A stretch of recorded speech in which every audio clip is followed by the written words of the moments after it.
Bienvenidos a la lección 3 del módulo 2 de listas. Hoy vamos a ver listas circulares. Mi nombre es Ernesto Solano Hernández y los voy a acompañar en el recorrido de esta actividad. Inicialmente pues vamos a saber qué es el concepto de una lista circular. Una lista circular simplemente es una lista donde el primer elemento va a apuntar al último elemento o el último va a estar apuntando al primero en una forma de anillo como lo vemos en la gráfica. Las listas de tipo circular nosotros las podemos tener de dos formas. Aquí vemos un ejemplo de la lista circular donde el primero está apuntando al último y se cierra una especie de anillo. Y este tipo de listas nosotros las podemos tener de dos formas. Las podemos tener de forma simplemente enlazada, que es cuando nosotros tenemos un nodo de la siguiente forma, es decir, tenemos el dato y tenemos solamente un apuntador que se llama apuntador siguiente, entonces va a apuntar simplemente al siguiente nodo de la lista. Mientras que también podemos tener las doblemente enlazadas, que es donde tenemos un nodo de la siguiente forma, un nodo con dos apuntadores, un apuntador anterior y un apuntador siguiente. Y el ejemplo de esto pues lo tenemos aquí abajo, donde ya estamos viendo la lista enlazada con doble enlace. Las ventajas. Dentro de las ventajas inicialmente no es preciso conocer la cantidad de elementos en tiempo de ejecución. Las listas obviamente tienen una cantidad ilimitada de elementos. En las listas circulares nunca se llega a una posición en la que no sea posible desplazarse. Y cuando se llega al último elemento, el desplazamiento volverá a comenzar desde el primero. ¿Por qué? Porque como tiene una forma de anillo, entonces simplemente termina y vuelve a arrancar desde el primer elemento, que es el siguiente elemento que tenemos en la lista. Y como es ventaja, es necesario más espacio en memoria porque tiene que almacenar no solamente los datos y los enlaces o apuntadores, sino que tiene que tener el recorrido de la lista. Bien. ¿Cómo se crean nodos? Los nodos se crean de la misma forma que se crean en las listas simples. Nosotros tenemos el dato está compuesto por algunos de sus elementos, en este caso nombre, autor y ubicación, como hemos venido trabajando con el resto de ejemplos.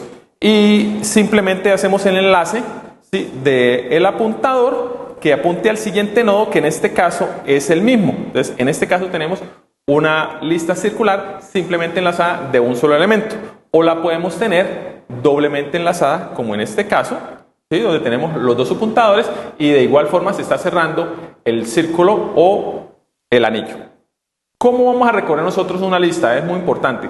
Para recorrer una lista, nosotros vamos a tener por convención, no es obligatorio, pero es muy importante tener dos apuntadores. Uno que se llame inicio y uno que se llame fin. ¿Para qué? Para saber en qué momento inicia la lista y en qué momento termina. ¿Dónde podemos observar esto? Un ejemplo muy sencillo es cuando nosotros vamos a recorrer una lista para poder obtener un dato que no se encuentra dentro de la lista. Ejemplo, aquí tenemos nodo 1, nodo 2, nodo 3, nodo 4 y nodo 5. Si yo quiero buscar un dato que se llama, por ejemplo, nodo 6, ¿qué vamos a encontrar? Que él va a hacer el primer recorrido buscando ese dato, ¿sí? Y al no encontrarlo, él va a volver al primer lugar nuevamente y va a seguir haciendo el recorrido. Y se nos puede convertir eso en un ciclo infinito.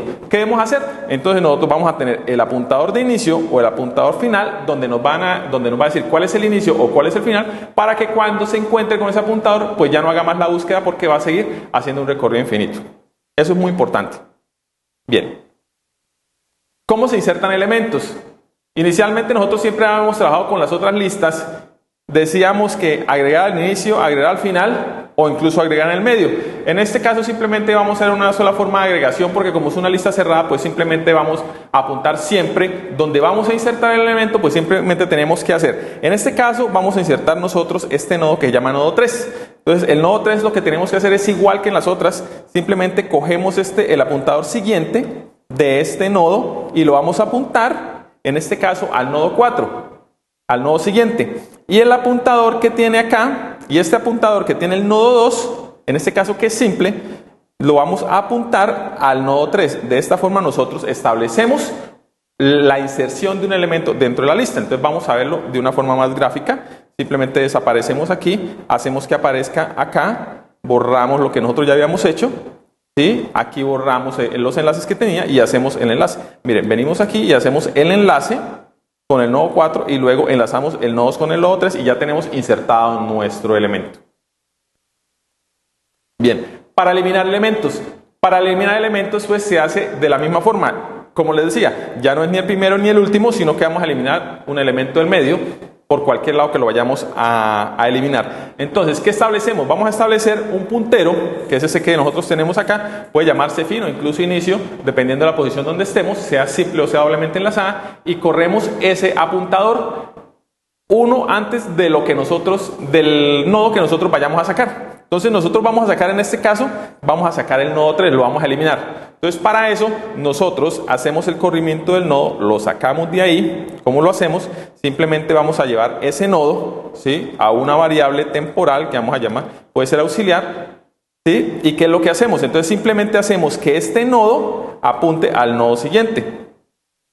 Hacemos montamos el enlace y ya tenemos enlazada y tenemos la nueva lista del siguiente nodo. Y en ese caso ya pues queda destruida la información que está y estamos liberando memoria. ¿Listos? Bueno, señores, muchas gracias por haber estado en esta actividad. Les recuerdo revisar más contenidos, realizar las actividades y presentar la evaluación del módulo general. Muchas gracias y nos vemos en una próxima oportunidad.